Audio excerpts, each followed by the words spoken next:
नमस्कार सभी दर्शकों का बहुत बहुत स्वागत।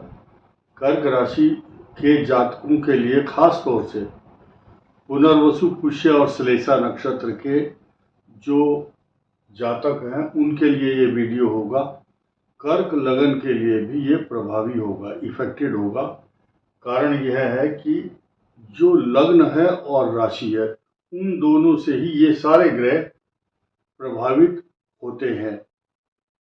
अब ध्यान देना होगा। नंबर 1, कर्क राशि इसलिए भाग्यशाली है कि एक ग्रह इस सृष्टि में स्वग्रही होता है, अपनी ही राशि का लॉर्ड।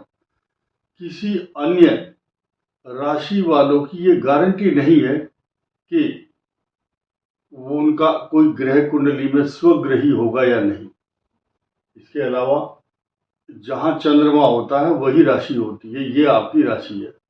और जहां लग्न कुंडली होती है, लग्न कुंडली में यहाँ जो संख्या होती है 1 से लेकर 12 तक, वो आपका लगन होता है। तो इफेक्ट जो करते हैं ग्रह गोचर में, लग्न और राशि दोनों को इंक्लूड करने के बाद ही असर करते हैं। यही कारण है लोग बहुत सारे कंफ्यूज रहते हैं, मैं लग्न से देखूं या राशि से।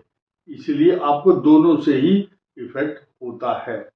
और शास्त्र कहता है कि बल केंद्र में अगर मजबूत ग्रह है तो लग्न बली होता है, और चंद्र से अगर कोई बलवान ग्रह है तो चंद्र बली कहलाता है। यहाँ पर ये चंद्र बली क्यों है? क्योंकि ये कर्क राशि का स्वग्रही चंद्रमा हो सकता है। आपका कर्क लग्न हो या और कोई लग्न भी हो तो भी उस पर ग्रह तो असर करेंगे ही। अब फिलहाल आप आ जाते हैं पुनर्वसु, पुष्य और श्लेषा नक्षत्र की गणना। और आज का विषय है बहुत इंपॉर्टेंट। मुख्य बात क्या है कि मंगल का प्रकोप सूर्य और शुक्र नीच राशि पर होंगे।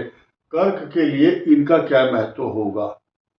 शुक्र नीच राशि में इस यहाँ पर और सूर्य नीच राशि में यहाँ पर। ये मैं आपको तारीखें बताऊंगा और समय भी बताने का प्रयास करूंगा, किस तारीख को किस समय कौन सा ग्रह बदलने जा रहा है। तथा राहु केतु का 2nd हाउस और 8th हाउस, जो राहु केतु की छाया है, क्योंकि ये इनको छाया ग्रह बोलते हैं, उपग्रह भी कहा जाता है, सब प्लेनेट। इनकी कोई राशि नहीं होती, अपितु सृष्टि में बहुत बड़ी अहम भूमिका निभाते हैं खगोलीय दृष्टि से। और एक एक ग्रह की गणना करेंगे। पहले तो बात करते हैं बुध।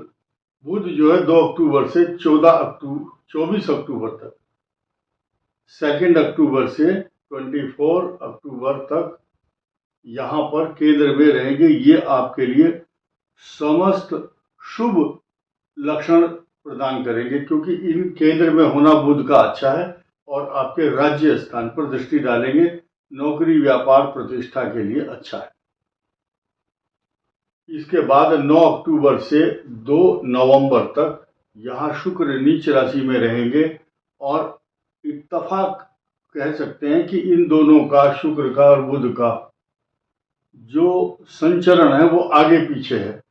24 अक्टूबर को तुला में आएंगे, तक में रहेंगे बुध, उसके बाद वृश्चिक में। लेकिन 9 अक्टूबर से 2 नवंबर तक शुक्र नीच राशि में ही रहेंगे, ये ओवरटेक नहीं कर पाएंगे। और साथ ही साथ 17 अक्टूबर को दोपहर 1:45 पर और 16 नवंबर को 1:36 तक, यानी कि पूरा 1 महीना सूर्य नीच राशि में। 2 ग्रहों का नीच राशि में होना, ऐसी स्थिति में सप्तम भाव, ये 7 लिखा हुआ है, 7, इस 7 का स्वामी अर्थात चतुर्थ भाव का स्वामी नीच राशि में, और इस भाव का धन स्थान का स्वामी नीच में। तो कर्क के लिए ये समीकरण इसलिए अच्छे नहीं है क्योंकि ये जो तीसरा भाव है यहाँ, ये पापकर्तरी योग से पीड़ित रहेगा। और जब तक केतु यहाँ है, यानी कि 6 दिसंबर 2026 तक, ये तो हिलने वाला नहीं है यहाँ से। और मंगल जो ग्रह है ये 13 नवंबर से और 27 नवंबर तक इसलिए ये रहेगा। तो यहाँ जो भी ग्रह रहेगा, बुध शुक्र या जो भी ग्रह होगा, फिलहाल तो 17 तारीख तक यहाँ है। तो ये पापकर्तरी योग के बीच में आ चुके हैं और इनका परिवर्तन जब होगा उसके बाद यहाँ पर जो 9 अक्टूबर को शुक्र का प्रभाव रहेगा। तो इस बात को समझना होगा। अब राहु केतु की जो छाया है उसको भी देखना होगा, क्योंकि अष्टम भाव में राहु आपके लिए मनन और चिंतन और आत्म विश्लेषण, आत्मदर्शन, आत्मचिंतन के साथ साथ आत्म मंथन करने को मजबूर करता है। गंभीर विषयों पर आप चिंतित रहते हैं और किसी के सामने अपनी कथा को और व्यथा को व्यक्त नहीं कर सकते, क्योंकि आप बहुत इमोशनल हैं, आप रिजर्व नेचर के हैं। आप नहीं चाहते कि मेरी समस्याओं का पर्दाफाश या मेरी समस्याओं को लोगों के सामने उजागर किया जाए। ये सारी बातें कर्क राशि के लोग मेडिटेशन करेंगे तो अच्छा रहेगा।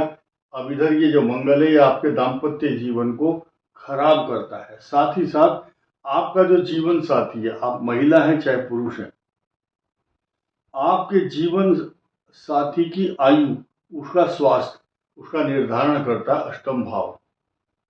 तो अष्टम भाव अच्छा नहीं है क्योंकि यहाँ पर राहु है। तो मैरिज लाइफ से जुड़े हुए कुछ प्रसंग ऐसे रहेंगे जो आपको कुछ कष्ट देंगे और ये 28 जुलाई तक रहेगा ही। लेकिन शुभ अच्छी बात क्या है? शुभत्व तो ये है कि ये जो ग्रह है यहाँ पर एक महापरिवर्तन कर्क राशि के ऊपर ही होगा। उसकी चर्चा करने के लिए ही हम यहाँ पर उपस्थित हुए हैं, क्योंकि ये जानकारी कर्क राशि को देना बहुत ही शुभ और अच्छा समाचार कह सकते हैं। क्योंकि यहाँ बैठने के बाद आपके भाग्य भाव पर 18 अक्टूबर से 6 दिसंबर तक आपको जीवन में रुके हुए कार्य जो भी है वो बन जाएंगे। भाग्य अचानक साथ देगा, धन धान्य की प्राप्ति होगी और उस समय कुछ ग्रहों का ऐसा भी योग बनेगा कि मंगल भाग्येश है, किसका? इस भाव का भाग्येश और इस भाव का पंचम। तो ये त्रिकोणात्मक जो स्थिति है, यानी कि कर्क का चारों तरफ से जय जयकार होना है। क्यों होना है? क्योंकि बृहस्पति की यहाँ पर दृष्टि, बृहस्पति यहाँ होंगे, बृहस्पति की यहाँ भी दृष्टि है। ये त्रिकोणात्मक जो एक संयोग बन रहा है, ये नवम पंचम का योग का, राजयोग का कारक भी बनेगा। कारण क्या है कि जब जब मिथुन की दृष्टि मंगल पर है और उसके बाद बृहस्पति जब यहाँ आएंगे तो मंगल यहाँ प्रवेश करेंगे, तो दोनों तरफ से लड्डू आपके हाथ में है। यहाँ है तो नवम पंचम योग, यहाँ बृहस्पति है तो नवम पंचम योग। भगवान कुछ इस प्रकार से ग्रहों को घुमाते हैं कि किस राशि को किस समय क्या लाभ देना है, ये हमारे और आपके हाथ में बिल्कुल नहीं है। कुछ लोग समझते हैं कि जो आचार्य जी हैं, डॉक्टर शक्तिधर शर्मा, अपने मुंह से जो कुछ बोल देंगे, झूठ भी बोल दे तो अच्छा हो जाएगा। नहीं, तो जो ग्रहों के समीकरण हैं वो उसके अनुसार ही आपको प्रतिफल मिलता है और साथ साथ प्रारब्ध जो है आपका और आपका भाग्य वो भी साथ देता है। और इन्हीं के साथ साथ आपके किए हुए संचित कर्म और वर्तमान समय के जो कर्म होते हैं उनके अनुसार आपको शुभ अशुभ फलों की प्राप्ति होती है। अब इस शनि की भूमिका बहुत बड़ी होने वाली है, क्योंकि इस केंद्र और अष्टम भाव का स्वामी शनि उस समय जब बृहस्पति यहाँ होंगे, बृहस्पति के द्वारा दृष्ट रहेंगे, देखे जाएंगे और मंगल का दुष्प्रभाव यहाँ पर उस समय नहीं होगा। तो मैरिज लाइफ को जो डिस्टरबेंस होता है या हो रहा है या होना चाहिए वो नहीं हो पाएगा। अब 3-4 बातें सुनिए। एक तो स्वास्थ्य, आपका स्वास्थ्य ठीक रहेगा। सिर्फ वायु रोग, जिनको कुछ वायु रोग है, हड्डियों से जुड़े हुए समस्याएं या पेट के रोग, उस तरफ ध्यान दें। विवाह से संबंधित समस्याएं दूर होंगी। जिनकी संतान की इच्छा बहुत दिनों से अब वो पूर्ण होने वाली है। रोजगार से जुड़े हुए जो मामले किसी के रुके हुए थे, लंबित थे, या किसी का कोर्ट केस चल रहा था, अब उसमें जल्दी जल्दी फैसले होंगे, आपको अच्छे रिजल्ट मिलने शुरू। और साथ ही साथ जो शत्रु पक्ष है, शत्रु पक्ष आपको जो नुकसान पहुंचा रहा था, अब वो फैसला करने की मुद्रा में आएंगे, या आपके प्रति उनका जो रुख है वो नर्म होगा, या डर करके मनुष्य फैसला करने को मजबूर होगा, ऐसा ग्रह बता रहा है।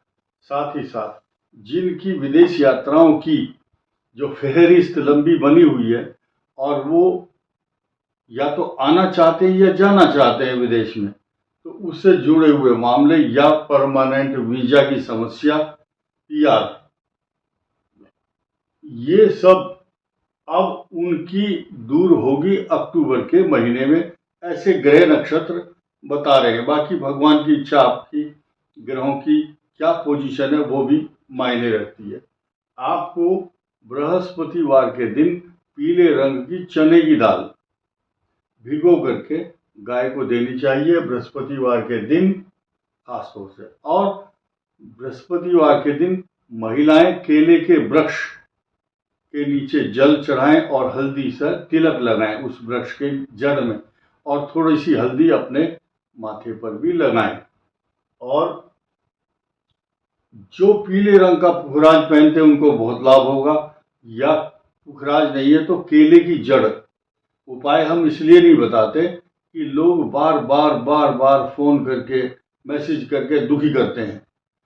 सरलता से अगर समझ लिया जाए, ठीक से सुन लिया जाए, तो दिक्कत नहीं होगी। केले की जड़ बृहस्पतिवार को नहीं बल्कि बुधवार के दिन जड़ में से छोटा सा पीस निकाल लो, या गुरु पुष्य नक्षत्र हो या रवि पुष्य नक्षत्र हो, उस दिन ग्रहण करके पीले वस्त्र में उसको सिलाई करके या तो पर्स में रखें या अपने घर में पूजा के स्थान में रखें। वही बहुत ऑस्पिशियस मानी जाएगी।